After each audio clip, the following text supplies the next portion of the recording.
So welcome back to part 2, and we have finished skinning the table, and whilst I'm talking I'll throw up some progress shots of how I got to here. Now I have skinned this top section. I did say I was going to try and leave it hollow and skin from underneath, which I'll show you in a minute why I haven't done that, so I can drop the track under. But at the moment it is a solid table. I've skinned the complete top of it. Let's have a quick look on the underside so I can show you what I've done with the bracing and my future plans with the bracing. But it's scraping up pretty good. But let's take a look at the underside. So here is the framing from the underside. This thing is an actual monster. When the track was on the ground, which is in pieces, it didn't look this big. But let's have a quick look at my basic framing effort. It is skinned on the other side the whole way along. There's no wood skinning on this side, but basic framework.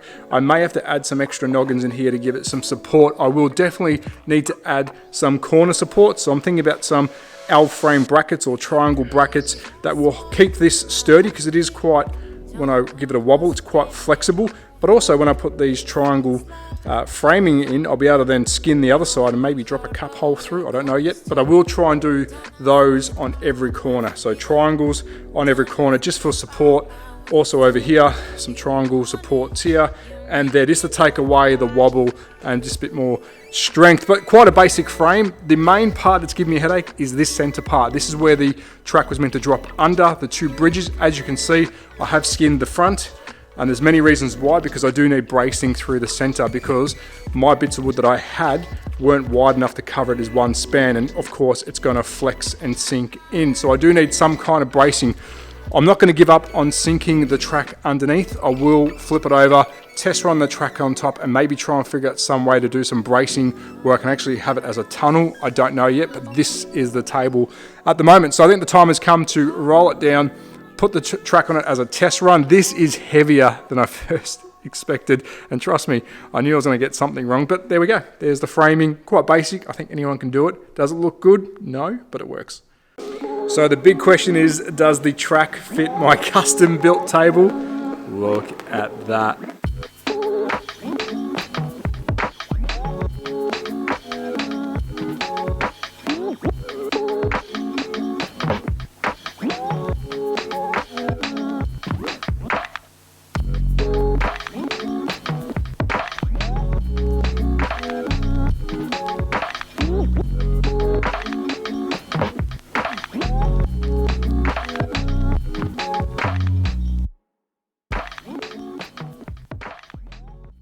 I'm actually pretty happy. Look, my skills aren't the greatest, but I've built a table that pretty much fits the track. I've got a bit of wiggle room, really, really cool. This middle section is giving me a little bit of a headache because I do want to drop it underneath, but as you saw on the underside, I do need bracing. I'm not going to give up on that yet. I will try and figure something out. It may take some time to figure that out, but at the moment, I'm pretty happy how she fits. Looks good. It's giving me more ideas, which of course is never a good thing.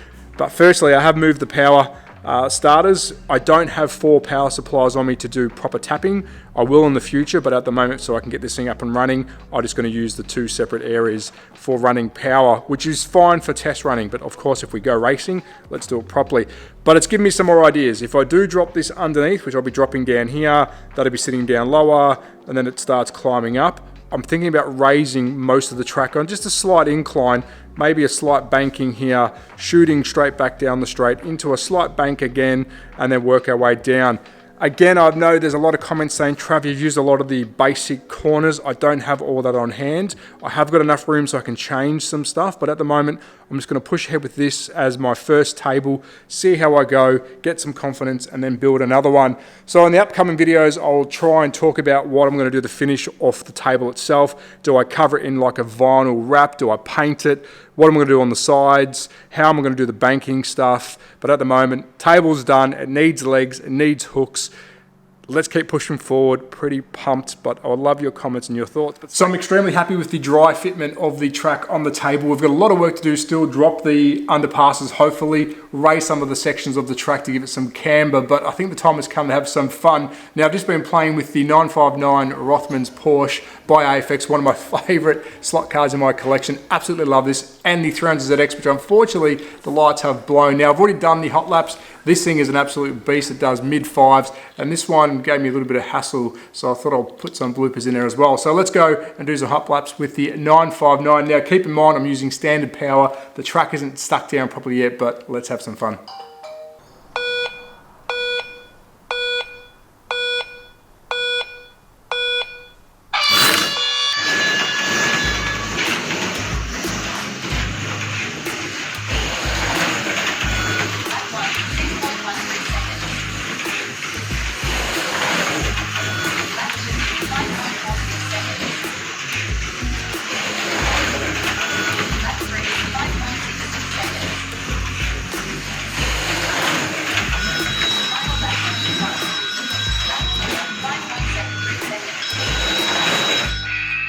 So that's part 2 done and dusted. The hot laps are really fun. I'm actually surprised how well this track runs, and that Porsche 959 is doing mid to low 5 seconds, which is pretty quick. Now I do have quicker cars in my box because they are full blown magnet cars, but I am enjoying the looseness of some of the other cars I do have which don't have mag, which are a lot slower, maybe 8 to 9 seconds, but it is a really good track to run. I have changed the top end radius on the back corner. You may see some little changes like that as we move forward because I have been reading comments about using standard track pieces. I am trying to mix it up a bit when I can get my hands on it. But what's your thoughts on the track itself and the laps? Do we like this track? It is a 4-lane. I will be opening it up for us to race on. So your comments do help shape how this is growing.